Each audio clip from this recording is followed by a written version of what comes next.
दौरे पर रहेंगी। आज सुबह 10 बजे प्रियंका गांधी ग्वालियर पहुंचने वाली हैं, तो 10:30 बजे रानी लक्ष्मीबाई समाधि स्थल पर जाएंगी, जहां लक्ष्मीबाई की प्रतिमा पर माल्यार्पण करेंगी। तो 11 बजे मेला ग्राउंड में प्रियंका गांधी जनसभा को संबोधित करेंगी। तो ग्वालियर के मेला मैदान में ये सभा करने प्रियंका गांधी आज आ रही हैं। कांग्रेस पार्टी के चुनाव अभियान का ग्वालियर चंबल क्षेत्र से आज आगाज होने जा रहा है।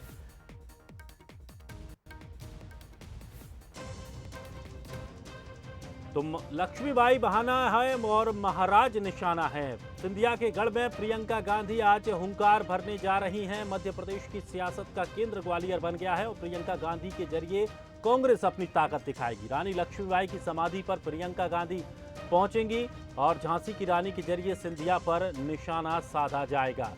तो मेला ग्राउंड में आम सभा को प्रियंका गांधी संबोधित करने जा रही हैं। आपको बता दें कि ग्वालियर को ज्योतिरादित्य सिंधिया का गढ़ माना जाता है।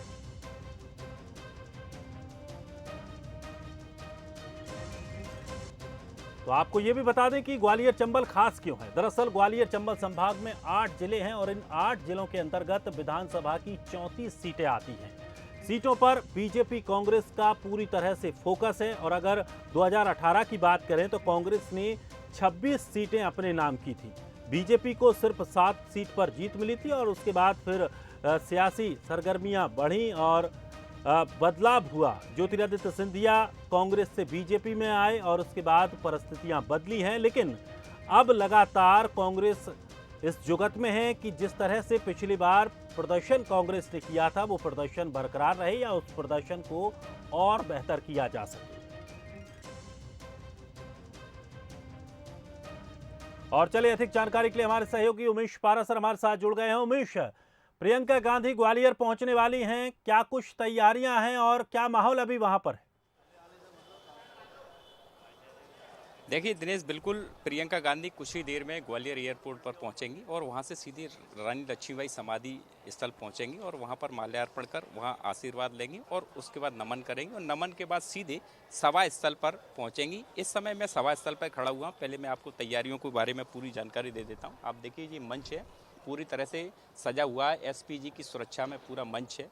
वो लगातार जो सुरक्षा की दृष्टि से सारे जो उपाय हैं वो कर रहे हैं। और उसके बाद यहाँ पर जो कांग्रेस ने एक रणनीति बनाई है कि 1 लाख लोगों से अधिक ये जो कार्यकर्ता हैं वो इस सभा स्तर पर जोड़े जाएं और वो प्रियंका गांधी को सुने, और इसकी तैयारी पूरी हो चुकी है। आप देख सकते हो, अलग अलग जो 3 पंडाल हैं, विशाल पंडाल बनाई गई हैं जिनमें कुर्सियां हैं, उनका अरेंजमेंट पूरी तरह से हो गया है। लोगों का आना भी शुरू हो गया है। अब ये जो चंबल संभाग की जो कांग्रेस और बीजेपी की नज़र क्यों है, इसकी थोड़ी सी चर्चा भी करना जरूरी है। 2018 में जो कांग्रेस की सरकार बनी थी, जब यहाँ से चंबल संभाग से 26 सीटें कांग्रेस ने हासिल की थी और 1 बसपा पर गई थी और 7 बीजेपी ने जीती थी। 2020 में सत्ता परिवर्तन हुआ और उसके बाद जो बीजेपी और कांग्रेस की आधी आधी सीटें हो गई। अब जब सिंधिया कांग्रेस में बीजेपी में शामिल हो गए हैं तो कांग्रेस में चंबल संभाग पर कोई नेता नहीं है, कोई चेहरा नहीं है, और यही वजह है कि अब प्रियंका गांधी को कांग्रेस ने मैदान में उतारा है और ग्वालियर से चुनावी शंखनाद कर रहे हैं। यहाँ पर समाधि के बाद सीधे सभा स्थल जाएंगी और सभा स्थल से लगातार जो लोग यहाँ पर पहुंचेंगे उनको भाषण देंगी, उनको संबोधित करेंगी और अलग अलग जो ग्वालियर चंबल संभाग की जो उपलब्धियां हैं वो बताएंगी। आप देख सकते हो मेरे मंच के पीछे साफ तौर पर, अगर कांग्रेस की सरकार आती है तो ये गैस सिलेंडर 500 रुपए में देंगे, महिलाओं को 1500 रुपए प्रति माह देंगे, उसके बाद 100 यूनिट बिजली माफ होगी, किसानों का कर्जा माफ होगा। इस तरह के मंच के नीचे जो स्लोगन लिखे हैं, जो लोग यहाँ पर आएंगे उनको भी बताएंगे। अब सबसे खास बात यह है कि रानी लक्ष्मीबाई की समाधि पर जो प्रियंका गांधी पहुंचेंगी उसके भी राजनीतिक मायने निकाले जा रहे हैं। सिंधिया के गढ़ चंबल में, ग्वालियर में सिंधिया का गढ़ माना जाता है और अब कांग्रेस के पास कोई चेहरा नहीं है, इसीलिए प्रियंका गांधी को मैदान में उतारा है और सिंधिया को टक्कर देने उनके गढ़ में प्रियंका गांधी पहुंच रही हैं। और 1857 की क्रांति और सिंधिया परिवार के जो परिवार पर लगातार जो आरोप लगते आ रहे हैं उसको एक बार फिर जो पुराने जख्म है उनको ताजा कांग्रेस के द्वारा किया जा रहा है, यानी एक बार फिर 1857 की जो क्रांति है, सिंधिया परिवार के जो संबंध है, उनको भी जनता के सामने एक बार फिर उजागर करने प्रियंका गांधी आ रही हैं। और तमाम जो नेता है कांग्रेस के, चाहे दिग्विजय सिंह की बात की जाए या अन्य बड़े लीडर्स की बात की जाए, वो लगातार सिंधिया पर हमलावर होते हुए नजर आ रहे हैं। बिल्कुल साफ तौर पर जिस तरह की स्थितियां अब बन रही हैं, खास करके चुनाव अब करीब है, खासकर विधानसभा और उसके बाद लोकसभा, तैयारी लंबी है। ये तैयारी एक